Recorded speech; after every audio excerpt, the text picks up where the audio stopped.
We're here to discuss the Word in its many guises and manifestations. And so an appropriate place to begin is probably at the beginning. In principio et verbo et verbum caro factum est, as any altar boy can tell you. And what that means is in the beginning was the Word. In the beginning was the Word. And it goes on to say, and the Word was made flesh, which we'll get into that in a little bit of detail later. But this notion that any idea of consciousness, any idea of Godhead, any idea of a human view of a mysterious cosmos begins with the concept of the Word. This is basic to Western civilization. It's also very fundamental to Hindu civilization, where you have Vak. Vak is the Word, the going forth of the Word, as Shabda, sound, these two concepts. Because after all, what language is modulated mouth noise of some sort. Notice how uniquely engineered for this activity we are. I mean, if we had to rely on hand gestures, philosophy would probably never have been invented. We can literally make small mouth noises imbued with meaning or reasonable facsimiles thereof for hours. I'm the living proof of this. And we don't do it in one language, we do it in hundreds of languages. And if you think of language since it first burst upon the scene, there have probably been thousands of languages, each one a unique slice of reality, each one capable of its own special take on the experience of being. And these languages, when they die, they carry with them thoughts unthinkable in any other language, insights unsayable in any other language. And in fact, in living languages, there are capacities untapped, things potentially sayable, but never said. You know, Noam Chomsky talked about this, about the fact that we have this innate ability to recognize billions and billions of sentences. We recognize them as meaningful structures, most of which we have never heard before. This is a great mystery. And I am not, in any sense of the word, religious in any orthodox sense. But I would suggest to you that if we're looking for the thumbprint of God on this world, human language is a good place to begin. There's nothing else like it in this world. And I don't want to rain on the dolphin parade or the dancing bee parade or any of that. That's all very fine, but hey, it ain't Milton. It isn't, it isn't the same thing as south and south and southward aye we fled till it grew wondrous cold, and ice mast high went floating by as green as emerald. I don't think anybody else does that but human beings. That's our genius. So when you talk about humanness, you're talking about the primacy of language. That's what we are, the talking animal. Homo sapien sapien, the thinking man. And thinking is not worth diddly squat if you can't say what you're thinking. So what we really are the thinking, speaking human being. And this is our curse and our glory. This is our fall and our ascent.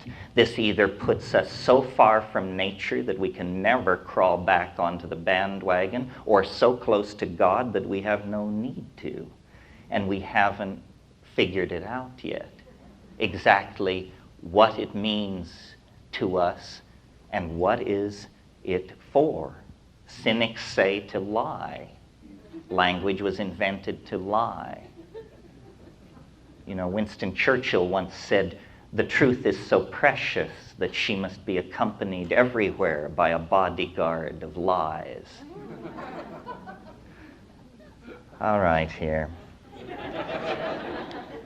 So there are a couple of concepts that I want to put in place before I wade out into this. This idea of the word is very interesting. And as you probably know, there is a strain of Jewish mysticism called Kabbalism, which believes that everything that can be known, that can even be, is in the Torah.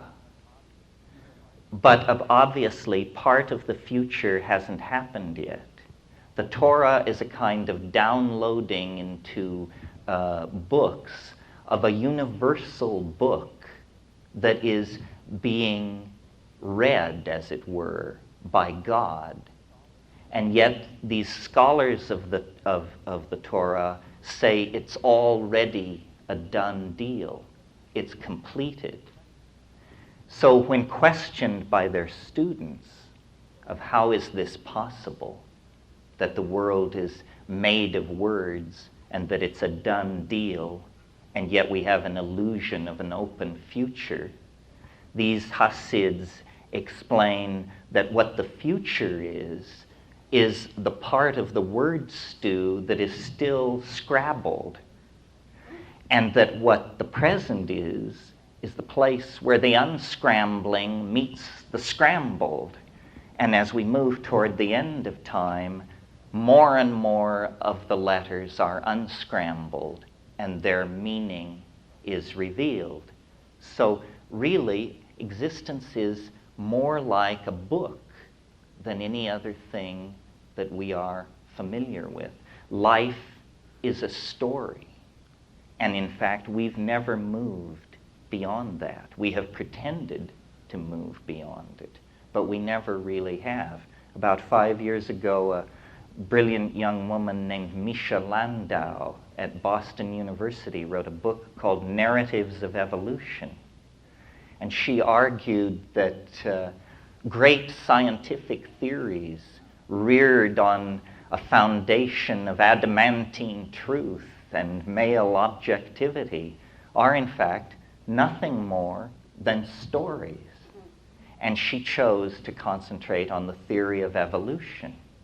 And she said, this is a great story.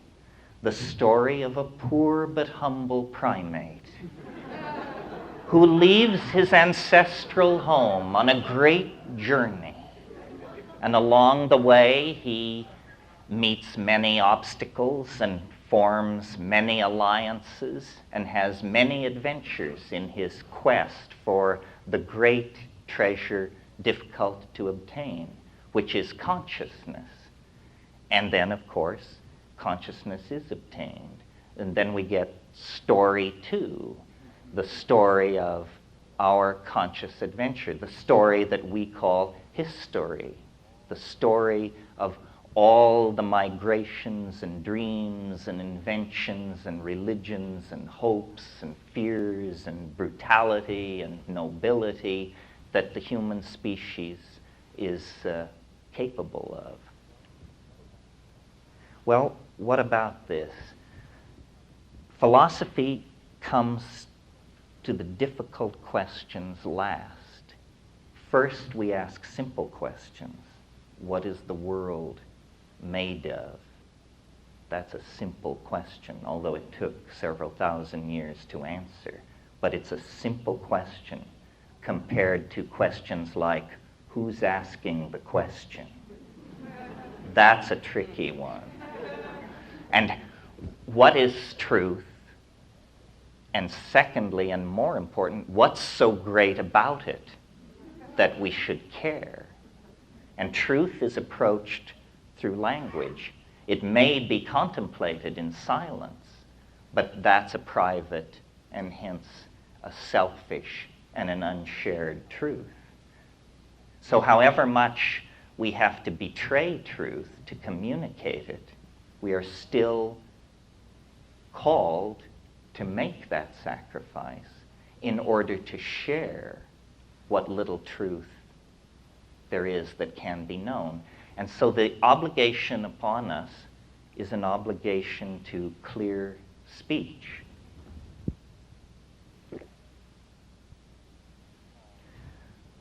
You'll recall in Alice in Wonderland, the caterpillar smoking his hookah says, "Say what you mean and mean what you say. I do."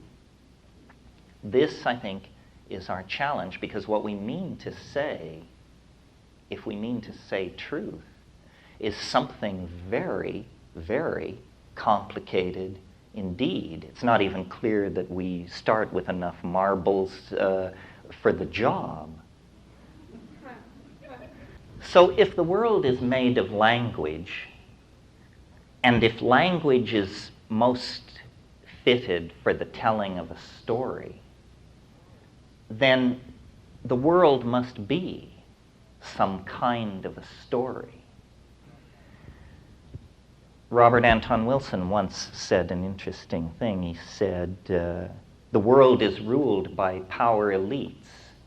You should define a power elite as yourself and your immediate friends.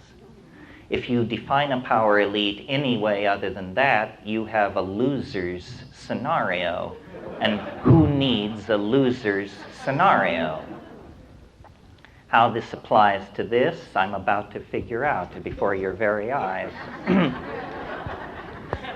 If the world is a story, then it damn sure ought to be a good story, because it's the biggest story there is. All the other stories are embedded in it. They are subsets of it. Well, what makes a good story? Well, I'm of a generation simple-hearted enough to say, number one, a happy ending. I love happy endings. Whenever I hear of tragedy, no matter how lame, chuckle-headed, or maniacal, I always reply with, I love a happy ending. So that's one thing, a happy ending.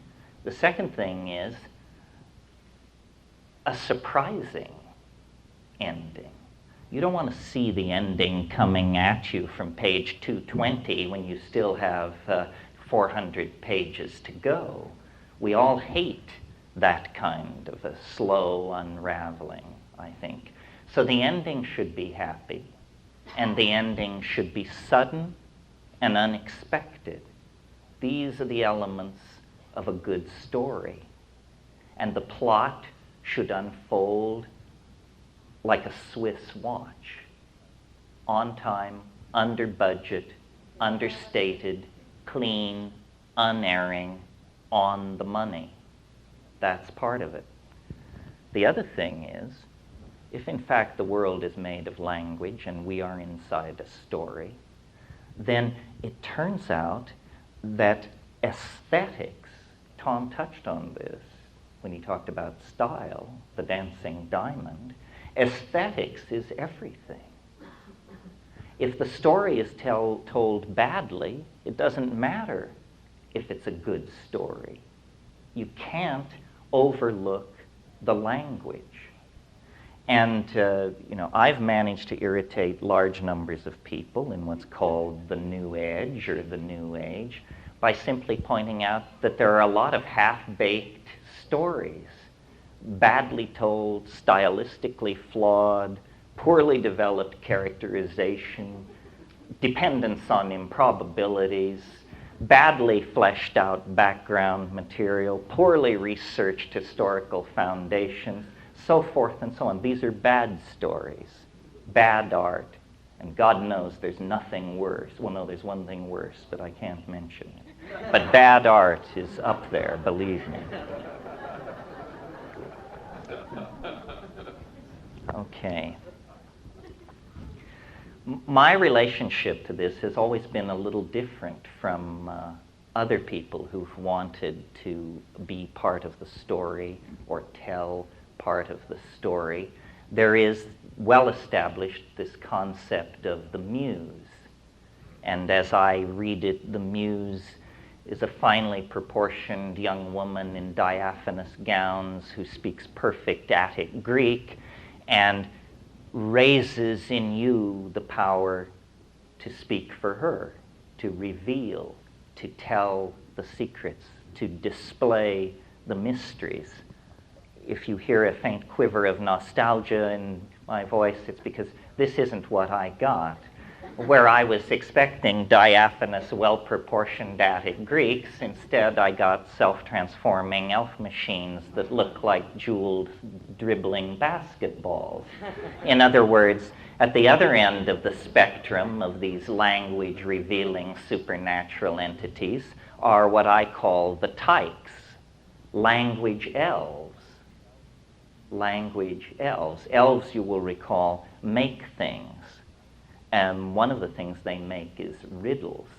If you ever get trapped by elves, God forbid, probably only intelligence will pull you through. Into the kind of intelligence that can solve riddles. The kind of riddles that I was unable to solve this afternoon, I'm sorry to say. But yes, language. It has many dimensions. And I'm not going to flog the psychedelic point of view this evening because I think it goes without saying. Or it goes with saying. I'm not sure which. But in any case, over the edge of ordinary words, these words which lie flat in black and white on the printed page, or move invisibly through the air from mouth to ear and back again, over the edge from ordinary words, there seem to be extraordinary words, or we might say hyper-ordinary words, because words have, strangely enough, dimensionality. One of the points that I'm concerned to make here this weekend is that language, great stuff though it is unfinished. It's an unfinished project. It doesn't end with Tom Robbins and Terence McKenna, or Milton, or Shakespeare. These are signposts along the way, because what language wants to be is more palpable, yet more juicy, yet more colorful, yet more present in the world. And I think if you look back over the past 100 years, for example, where we have the evolution, well, let's say 150 years, the invention of photography, of color photography, of stereopticon photography, of black and white film, of color still photography, on and on. In other words, what is happening, and we feel it today with the rise of the internet and virtual reality and so forth and so on, is an ever more explicit condensation of the linguistic enterprise.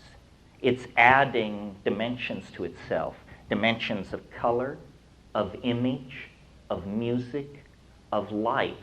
Words have all these faceted dimensions. And when we read them off the page, essentially we perform all these operations upon them in our private imaginations. But the private imagination is the atomic unit of the cultural imagination. And the power of the word and the image is felt in our century more strongly than in any other because of the power of technology to move words and images.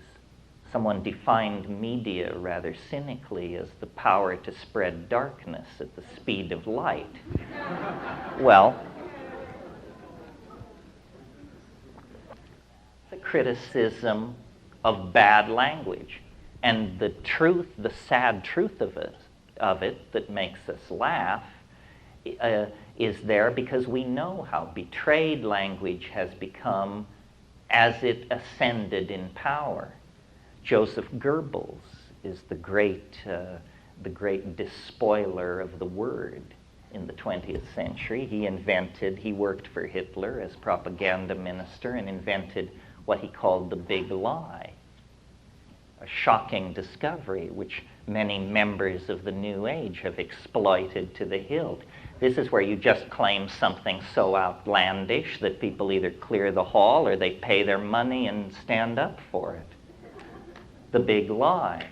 The lie of advertising, the lie of racism, of sexism, of government. We're surrounded by these lies. And deconstructing them is a process of deconstructing linguistic crimes, essentially. Scapegoating, stereotyping, distorting, misrepresenting, betraying history. These are the crimes against language, and they are essentially, therefore, crimes against the highest and noblest part of the human soul. But I digress. I want to return to this business of the tykes. Otherwise, I'm just probably, I hope, telling you what you already know.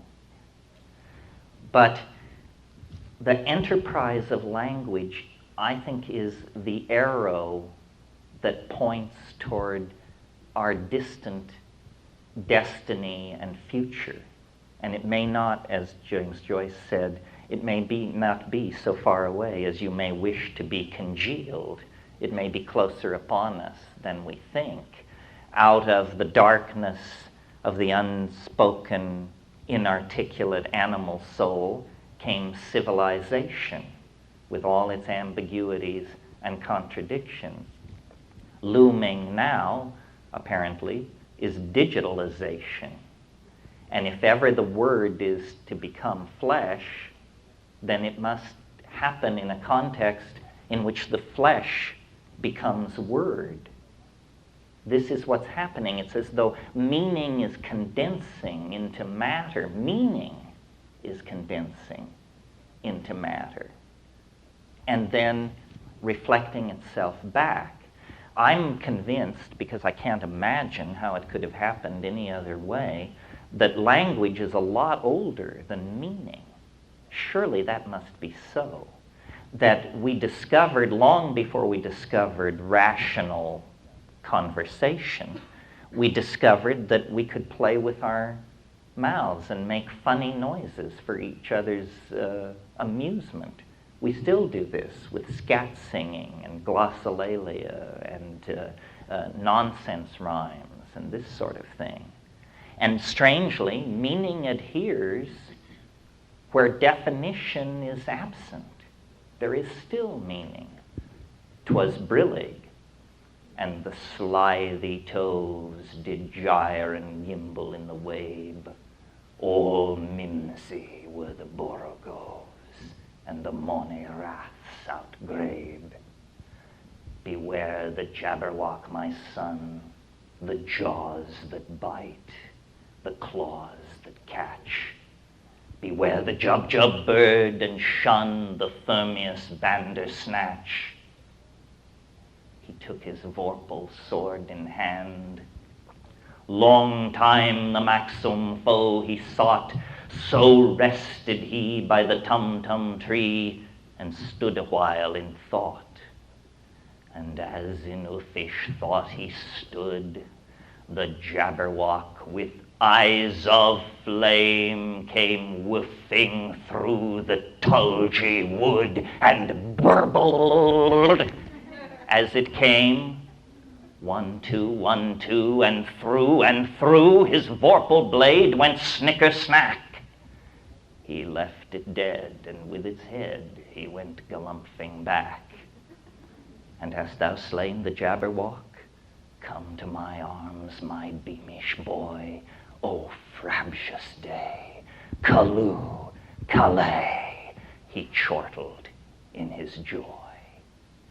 'twas brillig, and the slithy toes did gyre and gimble in the wabe. All mimsy were the borogoves, and the mony wraths outgraved. So there you have it. You see.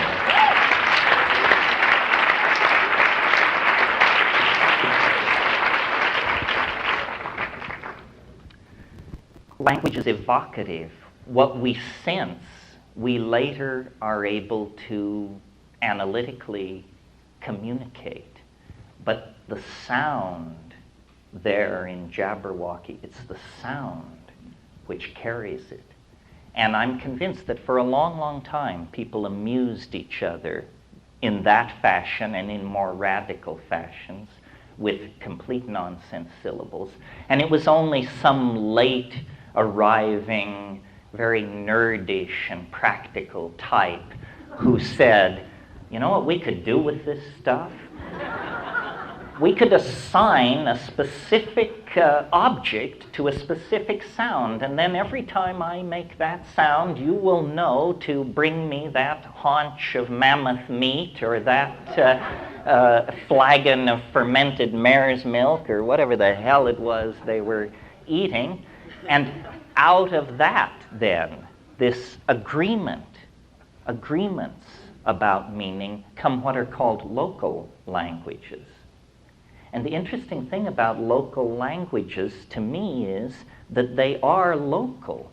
I mean, this is perhaps too obvious to point out, but if you are born into the Amazon, into a tribe in the Amazon, you are born into a different reality than a person born in Maui or Manhattan. Born into a different reality because born into a different language.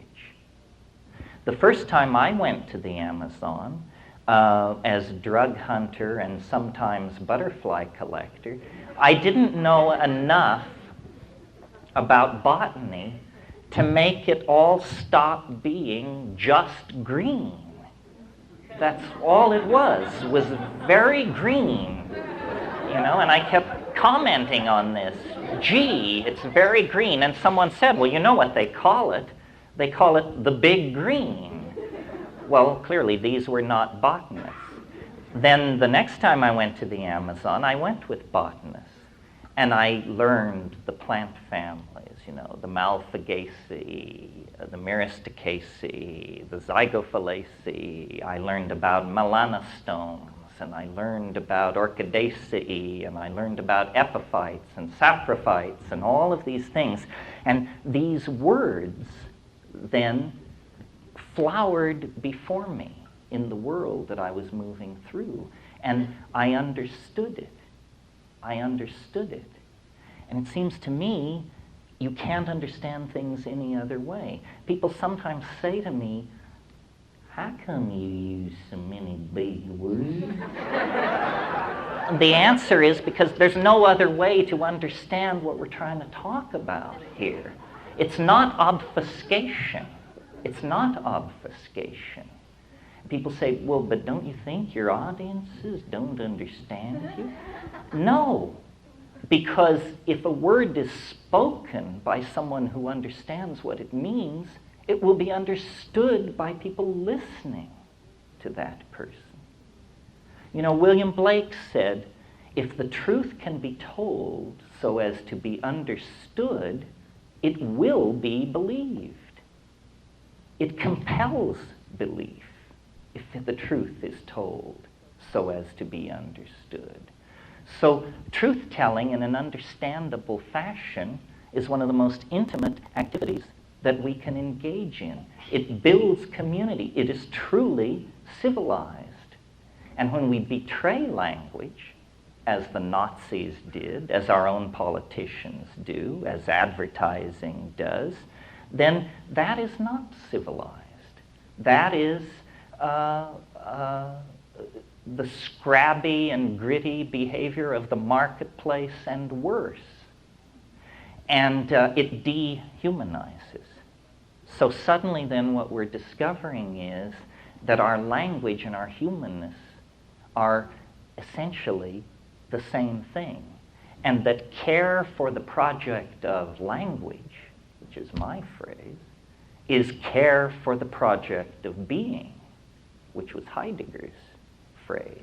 And that's what we're here for, to care for the project of being and to inhabit an enhanced sphere of quality experience. And in order to do that, we have to empower ourselves against the onrushing ambiance of canned, machined, pre-programmed language that we are handed by our society. Instead of consuming that stuff, we have to create. This is why Tom is such a wonder to me, because he says things that are very funny and very apt and, as far as I can tell, never said before. The pity is that this is so rare a thing.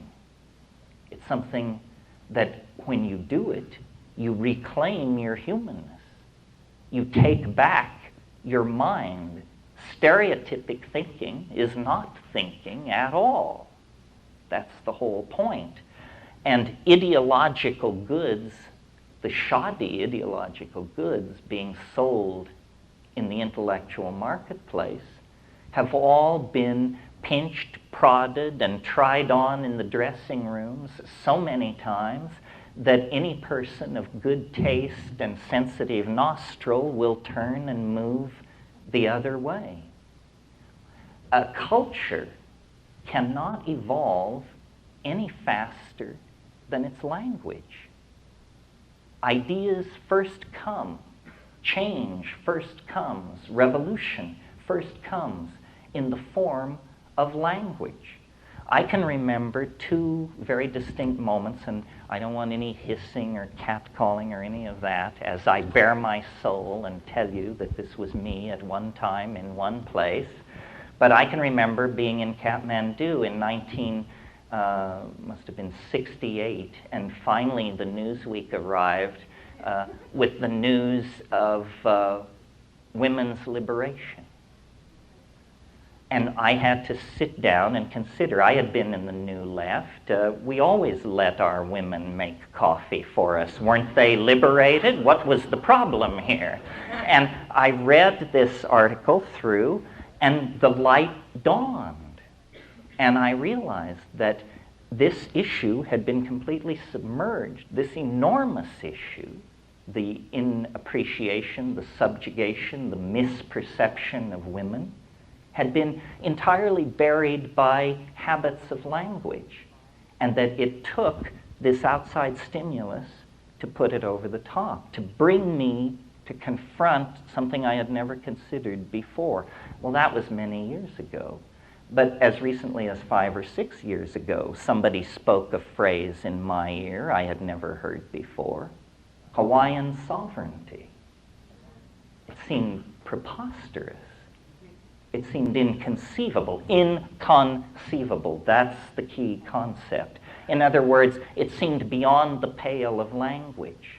It seemed like a phrase from a surrealist tract or something like that. But people kept saying it, explaining it, adumbrating it, working out its implications, and it goes from being inconceivable to inevitable, because of the quality of the articulation, if it is inevitable. Dreams don't happen unless they are clearly articulated. Dreams that are clearly articulated are pretty much on the road to inevitability. A long time ago, I discovered, and some people would say to my great detriment, that if you can make it work in language, it'll work. You don't have to go to the workbench. If it works as a concept, then it's all over except the stuff that the engineering and technical staff will take care of. They'll grind the parts and fit them together and put it together in 3D. But it first has to work in language. And now we stand, technically, socially, on the brink of a purer world of language than we have ever even conceived of before. This same aha principle that applies to Hawaiian sovereignty and women's rights also applies to virtual reality. This is one of those ideas where on the first pass you think they're kidding, and it slowly dawns on you they're not kidding. This entire culture is on the brink of going virtual. Actually, if you pull back to the old extraterrestrial viewpoint, we've been virtual a long time, because language is the primary programming language of virtual reality. When you move into a city and crown a king and announce a religious hierophany and begin building temples and painting murals, you're inside a virtual reality. We have always defined civilization that way.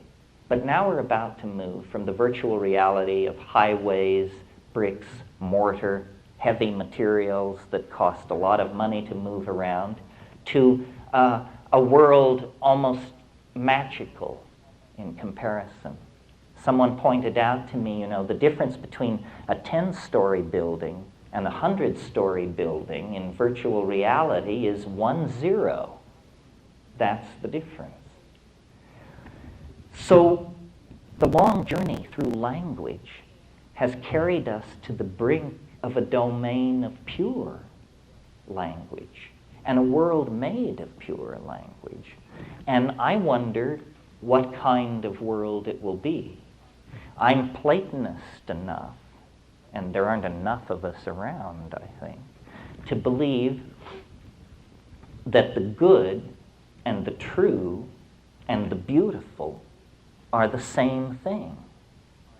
But truth is hard to know, and goodness is hard to recognize.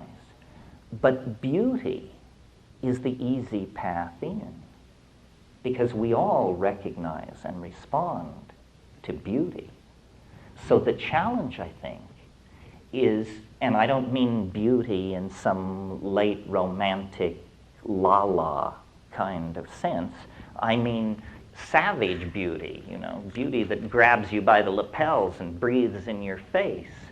We're on the brink of being able to show each other our imaginations. This is what we've been doing through story and dance and theater and rhyme and meme and so forth. But we're about to take an enormous step deeper into what it means to be a linguistic creature. It's the opportunity to be poets. It's the opportunity to be poets. Who's speaking here, for God's sake? It must be an ancestor lurking back there. The other aspect of this, which I raise somewhat reluctantly because I don't fully understand it myself, but the longer I live, the more apparent to me it is that the world model that we inherit from science, which, let me sketch it for you just very briefly, it's that this is a typical planet around a typical star in a typical galaxy undergoing typical physics and chemistry. It's all an accident. We're damn lucky to be here. Asking why doesn't make any sense. Asking how is good scientific method. And most specifically, there's an absence of meaning in the scientific, ultimate meaning, human meaning in the scientific and modern viewpoint. Sartre said nature is mute. Maybe the most perverse statement ever made by a philosopher who escaped hanging. Nature is mute. Tain't so, folks. French eggheads who hang out in smoky cafes may be mute, but nature, or deaf, as the case may be, but nature is not mute. The longer I live, the more I meet people, the more I hear people's stories, the more I tell my stories to them, I'm convinced that those lights in the sky at night are not distant suns burning with planets around them light years away. They're background. We are inside a work of art of some sort. This is a book or a play or a movie of some sort. Who's directing? Or as I find myself asking more and more, my God, who writes this stuff? I don't know. But I think that the task of each one of us is to come to awareness of this situation, because I really believe that salvation is an act of intellectual apprehension. This is heresy. You know, it's supposed to be an act of moral goodness, but I refuse to believe that because I would condemn myself to eternal damnation with that story. So I prefer to think that salvation is an intellectual act of cognition. And what you cognize is the, oh my God, I'm a character in a book. I'm a character in a book. Now, once you know that, it's very important to figure out what character in what book. Am I a character in a book who appears only once on page 220 to open a car door for a main character as they whisk into an important meeting that is pivotal to the unfolding of this story? Or is this the Terence McKenna story? Very important to figure out, because once you figure out where you are in the story, if you don't like where you are in the story, what your character has been handed, you can begin to move them into a different part of the story, bring them forward, make them more central. And you might think then that the goal is to become the central character in the story. This is not the goal. If you do that, you will undergo whatever fate is being prepared for the central character in the story. And too many stories sacrifice their central characters for me to be confident that that's a smooth move. I don't think so. I think what you want to become is the author of the story. And if you become the author of the story, you will be able to reach back into the plot and by that means save your character. Save your character. And how do you become the author? The great genius of authors. It's why a mediocre author is worth more than a master guru or yogi. The great thing about an author is that he or she can place themselves in other people's minds. It's the highest form of truth. And being able to write it is the highest form of spiritual accomplishment, I think, because it proves that you are truly without ego. If you're a good writer, if you're a bad writer, you will write badly and critics will tell you and the whole thing will come to naught. And this is not an issue of publication. We all preach or pay lip service to the idea of being able to translate ourselves into other people's point of view, to stand in the other guy's shoes, to see it from the other point of view. But only the successful novelist really achieves this. And it's a trick of language. We each have a unique language. And I cannot be the dictator or his mistress as long as I have the language of Terence McKenna. That may do for the narration or the epilogue, but somehow I have to translate myself into the minds of these people. Well, now, with these new technologies, what we are on the brink of is being able to share our imaginations, being able to show each other, as we show an outstretched hand, our souls. Because what our souls are our hopes and our fears and our dreams and our fantasies and the physical detritus of our lives that is meaningful to us, the drawings, the cards, the small gifts exchanged, the pebble from that distant beach, the butterfly wing found in the windowsill of a foreign hotel. All of these things, we are going to share them. And, you know, there's a question which hovers over us, all of us, always has, back to the first campfire where we roasted the haunch of an antelope. And that question is man good? What are we if we are free to be whatever we wish to be? You know, de Sade had a fairly depressing answer to this question. I don't think we want to go down that path, but we should be aware of it. I think that we have locked within us, each and every one, a metamorphic potential to become a linguistic angel of some sort, to actually take flight into our highest aspirations.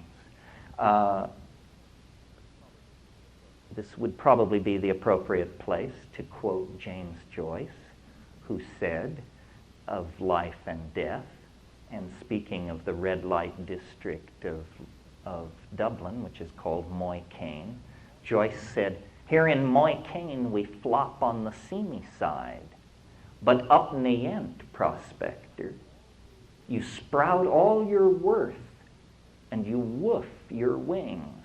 Woof, woof, woof, woof, your wings. And those wings are woofed and warped and wefted and woven out of language. Without that, what you have here is a carnivorous hunting monkey. With language, what you have is a monkey with one foot in heaven. And the Word seeks to be made flesh. And I think that process is well along.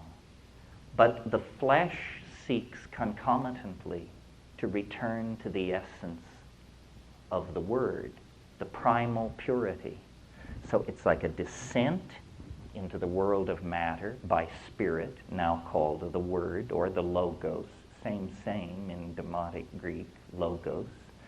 The descent of the Word into matter, to manifest in the animal body, to, good philosophical word out of Husserl, to adumbrate itself, to work all of its changes.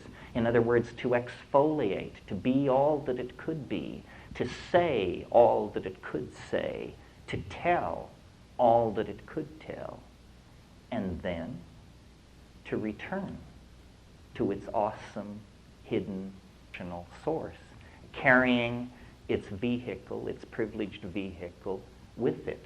And we are that privileged vehicle. We are only as human as our language, and our history is only as bright as our metaphors, and our reality is only as good as the puns that we can make about it. So thank you very much.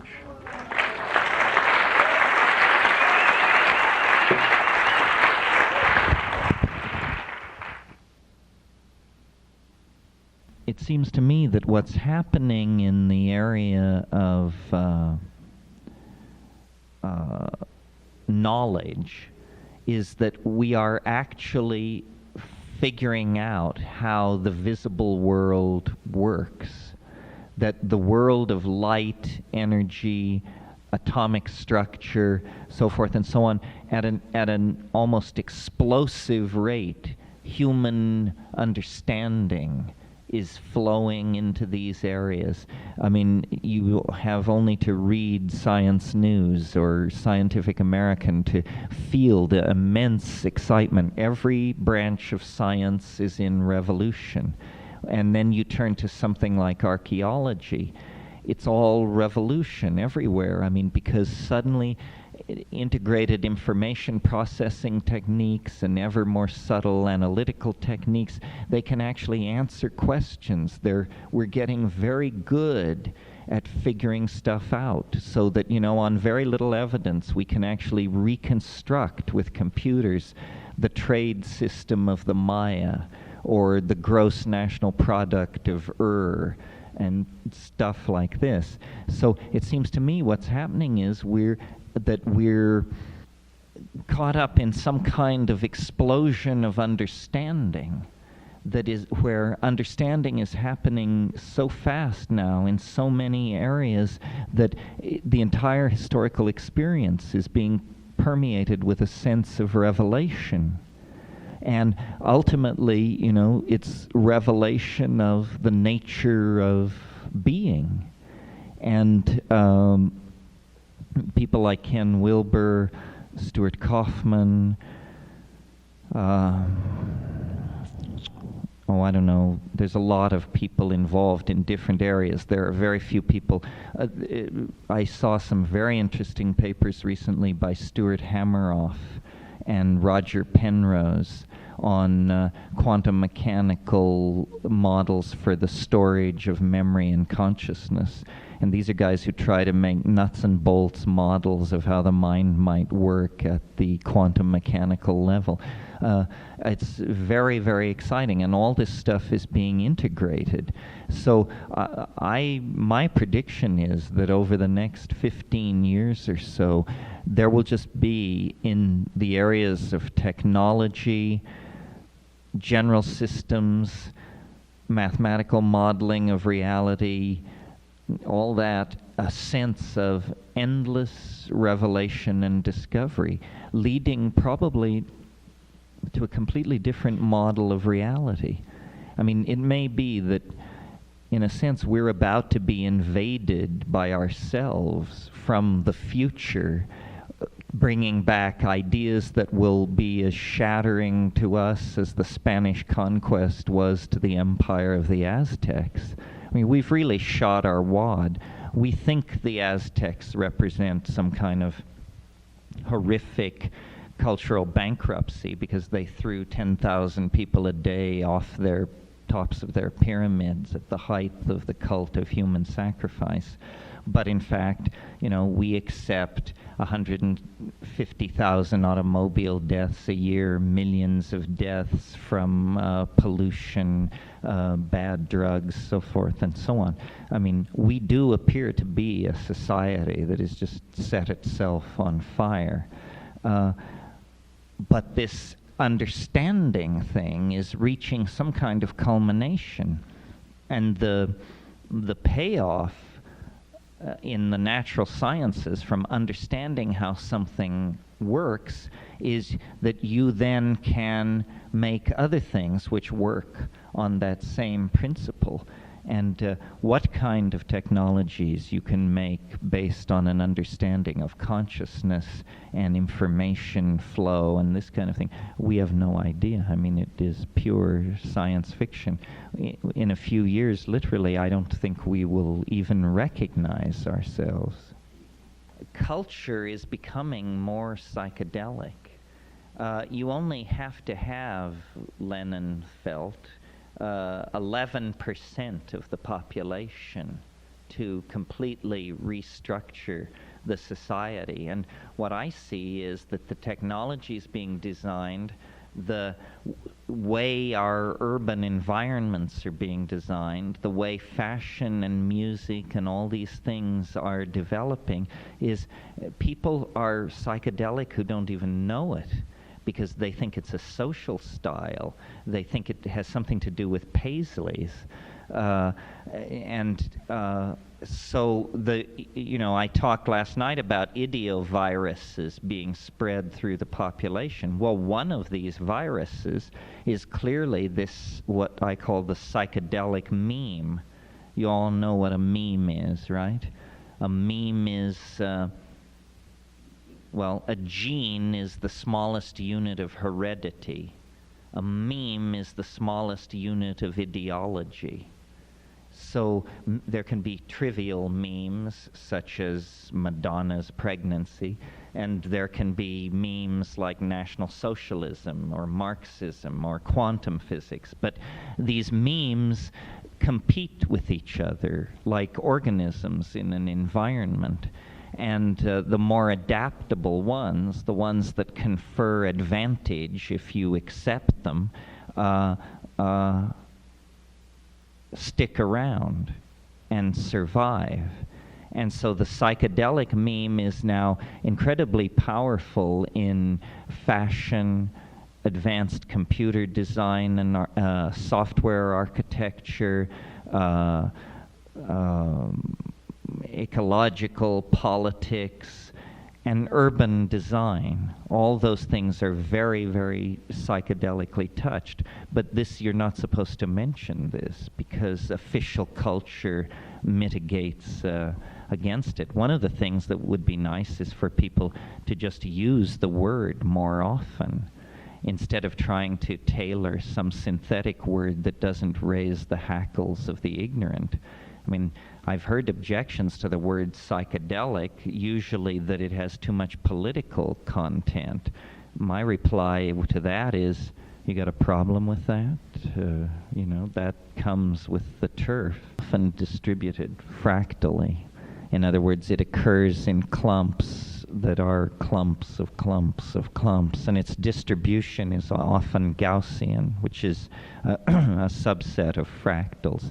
That's where you have big things evenly spaced with little things evenly spaced between them with even littler things, and so forth.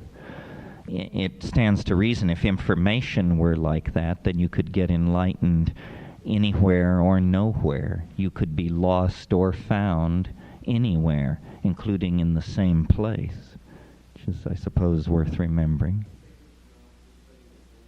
All human beings strive for completion. They like closure, even though it may not be that good for them. So at every level of culture, no matter how thin the data was, some people took it and would construct a myth of closure. And all myths are this. Well, in this Greek cultural line of descent and tradition, the idea that mathematics was somehow primary was there very early on. I mean, it is amazing when you think that in 500 BC, or actually before, the Greeks were stretching gut strings, plucking them, cutting them in two, plucking them again, and studying the mathematical ratios between them. I mean, everybody else was painting themselves blue and offering blood sacrifice to the sun god, and these people were into this. It's an aberration. I'm not saying it's good, I'm just marveling at how far from the general style of human approaches to reality that is. And it builds the faith then in mathematical modeling. And indeed, mathematics has always given, at any stage of cultural development, the most precise models were mathematical. When Ptolemaic astronomy was the best thing around for describing the planets, it was in fact fairly serviceable. And no one understands. I mean, I think the fact that no one understands what I'm about to describe indicates probably where the blind spot in Western epistemology comes from. But no one understands why nature is describable by mathematics. This seems it seems difficult to discover the connection. Mathematics exists only in the human mind. These are abstract relationships among abstract entities. It's as far removed from, the here and now as anything possibly could be. And so far as we know, no other animal has stumbled into any kind of awareness of this. And in fact, many human groups have no concept above two except many. But in our own case, we've gone quite far down this road. Well, then, why is it so congruent with nature, not only nature as given, but the frontiers of discovery in the natural world, at the edge of the universe, in the realm of the supercooled, in the realm of the quanta, so forth and so on? I think if we knew the answer to this, it would reveal some mystery about our own being that we've overlooked. Apparently, we have within us the capacity for the revelation of the truest truth anyone has ever known, but it lies in this realm of abstraction and then mapping it back onto the world of experience. A.N. Whitehead, that I've mentioned a couple of times, is the most mathematical of 20th century philosophers. He wrote Principia Mathematica with Bertrand Russell, and they probably would have done a lot of good work together had Bertie and Evelyn Whitehead not found each other in a way that A.N. couldn't handle. But in any case, his metaphysics is very mathematically secure. Well, then when you look at his theory of knowledge, what is Whitehead saying about how the universe is put together? He's saying that below the level of atoms, below the level of particles, and this is the most mathematical philosopher in the 20th century, he says there lies the realm of actual occasions, or nexus of feeling. Feeling is the deepest level of reality in Whitehead's mathematical ontology. So I think that, we're pushed here towards some kind of modified Platonism. There is some kind of trans-mundane realm that is apprehended through this fractal hyperdimensional organ called the imagination. And in the realm of the imagination lie these perfect objects, and they are somehow the organismic manifestation of the divine. And as deep as we can know this side of the yawning grave. And then the confirmation of their veracity lies in the fact that the world of natural experience is a set of resonant echoes of these interior images. That's the Platonism of it. And then this, you see, explains why the psychedelic experience has a role to play, because it amplifies the imagination, and in so doing, it becomes a revelation about the structure of nature. And this is a very healing cycle of realizations. At every stage of this cycle of realizations, alienation is overcome and defeated and pushed back.